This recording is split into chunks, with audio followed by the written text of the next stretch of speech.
My personal philosophy is I would rather hold crypto than like cash. So as a company, what I do is I take 10%. If a customer pays me an invoice, what I will do is I will immediately take that 10% and I convert it to Ethereum. Um, and I've just been doing Ethereum now because I happen to like it, but maybe it would be BTC, or another one that I like is Cardano. I'm doing some helium mining, which is been very good. So I'd like to have some exposure to crypto, and I'm a big believer. I think that personally, let's say Cardano, for example, is at 150 right now. I started buying Cardano when it was at 2 cents.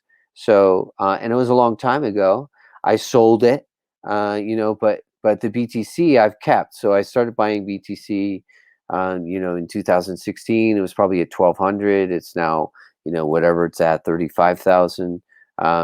So, obviously, I'm not selling. I plan to hold. I think it could reach 100,000. If it doesn't do it this year, it'll be next year or something. So to me, I like to have some, and if you buy along the way, it's not like you don't get so emotional. Oh my God! Well, I just bought last week. When BTC was at 60,000 US, and now it's at 32,000. I lost all this money. It's like I don't look at it that way. I just buy more at 32,000. So I'm keep buying, and so I'm buying along the way. And one of the biggest things the biggest mistake that I made was when, all of these crypto, like 2 years ago when it was in the winter, they call it the crypto winter, after the big crash in 2018. I should have been buying in 2019, but I wasn't. So now I've made the commitment to myself that I'm going to just buy a little bit all the time. So because I do, long term, I do believe that I would rather hold in crypto than cash. Yes, like the example of Michael Saylor, right? Of Yeah, exactly. Yeah. MicroStrategy or Hope. Yeah, exactly. Yeah. Can Yeah. you tell that story about that? I know that only Michael is he's doing the same thing. I think is that what he does? He converts to crypto. So he owns a lot. So MicroStrategies, is probably a SaaS company that's worth 500 million or something. And so he's got a lot of cash flow coming in. What he does is I think pretty sure he does the same thing. So if let's say if he's doing, he's probably doing 10 million a month, he's converting 3 million every month to Bitcoin. And so I think he owns he owns a lot of Bitcoin. I don't remember what the amount is, but it's in the 100,000 Bitcoins or something. It's a lot. Yeah, Um, he bought like $500 million, and then he took requested a loan of 500 million. yes, that's right. Yeah. He Yeah. purchased like $1 billion, and he bought it Yeah. in crypto in Yeah, Bitcoin. that's right. Which is quite, I mean, obviously it's quite risky, but his strategy as well is that, okay, if I get this on a loan, I'm backing it with my company. The loan is at 2% or something. In 10 years, he's going to be ahead of 2%. That's what his strategy is. And, crypto, Bitcoin has been the best performing asset class in the last decade. It's appreciated some 3,500%, maybe even more. So chances are in the next 10 years, he's going to do better than that 2% loan. So it's either going to be crypto, Bitcoin's either going to be 1 million or it's going to be zero. So that's the way I look at it. Yes, it's well. The good thing about MicroStrategy is that he bought that, and now Bitcoin is in his balance sheet, and the company it's going Yes, that's up right. just because Yeah. he owns Bitcoin. Yeah, I think it's a very smart, and that's essentially what I'm trying to do as well. I don't, I'm not taking a loan out, but I now have a sizable position in crypto from doing this, so it's on the company balance sheet. And if I'm not converting to fiat, it's not taxable, right? It's just sitting there and it's accruing. But if I don't sell it, it's just on the balance sheet. So it's a company asset, and so I keep adding to it. Yeah, I have a crazy story. A friend from Norway, uh, Yeah. he bought.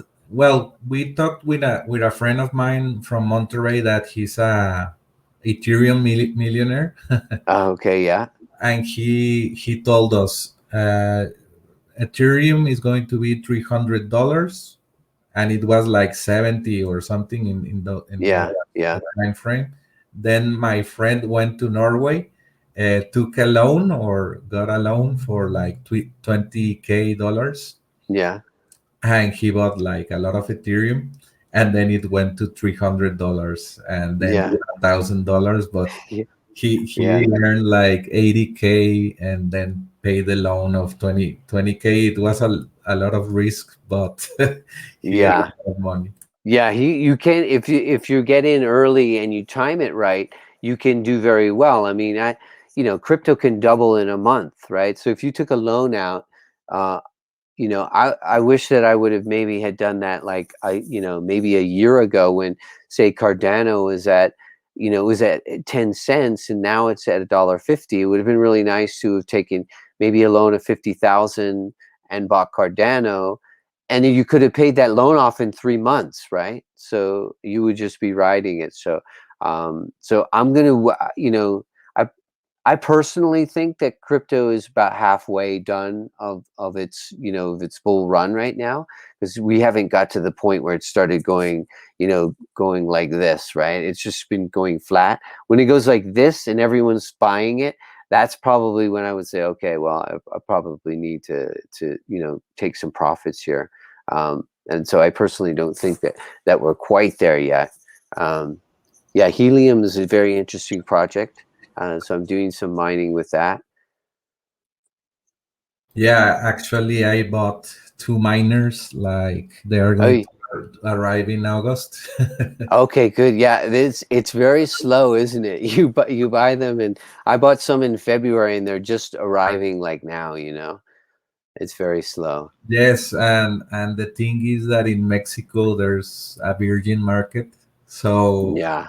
I think I was thinking of talking about this topic in the podcast, but I was Uh-huh. like, no, I'm going to keep this to myself. Yeah, But yeah, now yeah, it's open to the public. yeah, yeah, Everybody in Mexico buy a helium miner.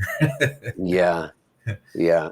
No, but It let's it's a, explain a little bit how it works because I tell them, my friends, and they at the beginning they say, "Is this a scam or something?" Yeah, yeah. So I'll give you an example. The In Switzerland, it was a virgin market. I mean, because this is a new project. It really only came out in September, right? So it's only less than a year old.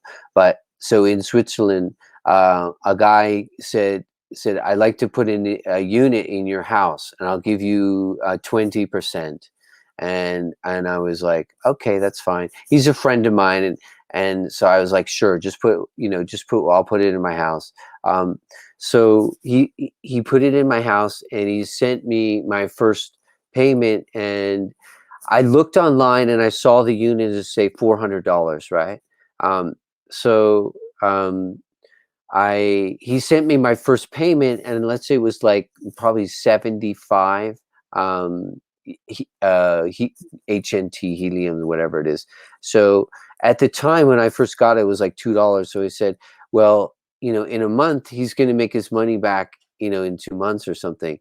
Then as the helium price started going up, it was $3, it was $7. Now he's sending me, like 50 heliums, and it's worth, to me, it's like worth like $2,000 or something.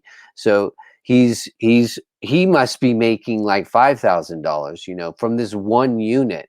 So it cost him $400, and he's making like probably $4 or $5,000 a month off of this thing. And what he did was very smart. he started buying in October and November and started sending them out all over to people like me and was giving them 20%.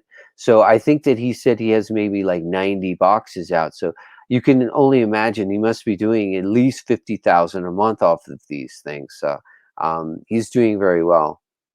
That's in Switzerland. Yeah, that's in Switzerland. Now he's got some in France. He actually has some. He sent to some friends in the U.S. So he's doing it all over. Yeah, and I'm trying to do that, but they're just so slow that they haven't arrived yet. So I've got like maybe 12 coming, and I've got people that they can go out to, but they're so backlogged because everyone's sort of catching on now that you order and it takes like 5 months to get it. Yes, it's that's the only problem. Also, but I don't know if I think they do the pre-sale mode, right? They get all. Yeah, that's right. I think you're right. That's right. They do that, and they say, "Okay, we've just got a 100,000 units or whatever. Now we have to build them." And I think that's what it is. Yeah, They are smart. yeah. So they're not carrying any inventory. I think now that they know, they pretty much know that the demand is going up. But maybe this is a model that Helium wants to be like this, something like Bitcoin miners that they are very difficult to Yeah. to create, or the chip is very specific for that y- task only. Yeah. Yeah, I think that the big difference with the helium is that first of all, it doesn't use that much energy, right? So you're not trying to solve these complex algorithms. All you need to do is ping to another unit. So when I talk to the support, it doesn't really work if you haven't, like, let's say there's no units in, say, in the middle of somewhere in Mexico, right? It has to be able to ping to another unit. So you need to have like two or three. And so you can see, as you can see in that, Europe is very saturated, but say Mexico is not. So if you can get some units going in, so there's, it looks like there's some all the way down, maybe around like what's that, Puebla, and um, down, and there's some in Mexico City, it looks It's like. Cuernavaca. Yeah, Cuernavaca, that's right. Yeah. But yeah, so there's not much going on in Mexico, so lots of opportunity there.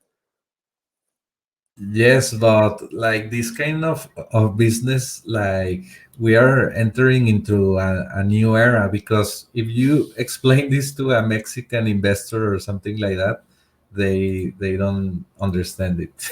Yeah. Beginning. Well, and it's difficult too, because if you give it to somebody and they see how much money you're making off of it, there's nothing stopping them from saying, "Well, I'm going to change this box and make the heliums come to me." So you have to have a contract, you have to trust the people. So that's why when I did it, I only got 12, and it's going to be with friends. It's not going to be a business for me. And this is similar to the Wi-Fi business that I did in Puerto Vallarta. I don't really like paying for hardware and putting it into somebody else's house. I have no control. When the hardware goes down, it's my responsibility. But I think it is a good side business. It's not going to be a business that I'm going to go in full bore, but I think there's definitely opportunity. I think, I'm giving some to my sons so they can have some money to spend at school and things like that. Yes, this is a miner in Cuernavaca, Morelos, Yeah. and he is earning 320 heliums per month. Yeah, so do the math on that. What's helium now is at 14 or something. So, uh, you know, so it's yeah, it's good money. Let me check. 30 $13. Yeah, it's at $13, I think. It's 4,160. Yeah, so there you go. From a unit that costs $400, he's making that back in a few days. He's making his money. When you can find a business where you're getting ROI in days, I mean, you need to jump on that. Yes. The question that I have about like the model of like sending it to your friends, Yeah. like how many friends do your contact has? Yeah, that's or, right. or it's So just random people that he. no, I'm not going to do random people. It's going to be people that I trust and know that not going to rip me off. Um, but I mean, my friend is doing it. He has a contract. So he makes them sign a contract. Of course, I think if you did the math on it, most people are honest, I think. And if you're paying them, they don't care, they're not technical. They don't want to get involved with this. If you're sending them money every month, if they're like, fine, it costs them nothing. They just turn it on. You can get a couple $100 a month, and it helps them pay their electric bill. It uses like, it's like a light bulb or something. It uses like $5 a month in electricity. It's like a wireless, like your Wi-Fi modem or something. It's just a little small little thing like that. So I think it's low risk. I don't know how long this is last. I would be surprised, if in 2 years, it's dead. But in 2 years, you can make some good money. Yes, exactly. And it's like 80,000 pesos per month just for. Yeah, yeah, exactly. That's right. But You can start a SaaS. You can use that to fund a SaaS. yeah, or convert it to Ethereum or whatever. Yeah, yeah, And exactly. and what I was going to ask you, do you use like special antennas or something like that? Like No, it just comes with one antenna. He told me that I was supposed to put it by the window, and I never did that. I just stuffed it into like a bookshelf, and it can communicate with all the APs, so it's fine. that's very interesting. The helium.com, you can check it out. Uh, Yeah, I think this ending is perfect for the podcast. I think yeah, everybody got a lot of value from this because we yeah. talked about crypto, SaaS, services, salt. That's right. Pre-selling, and I think, Appreciate yeah, and I think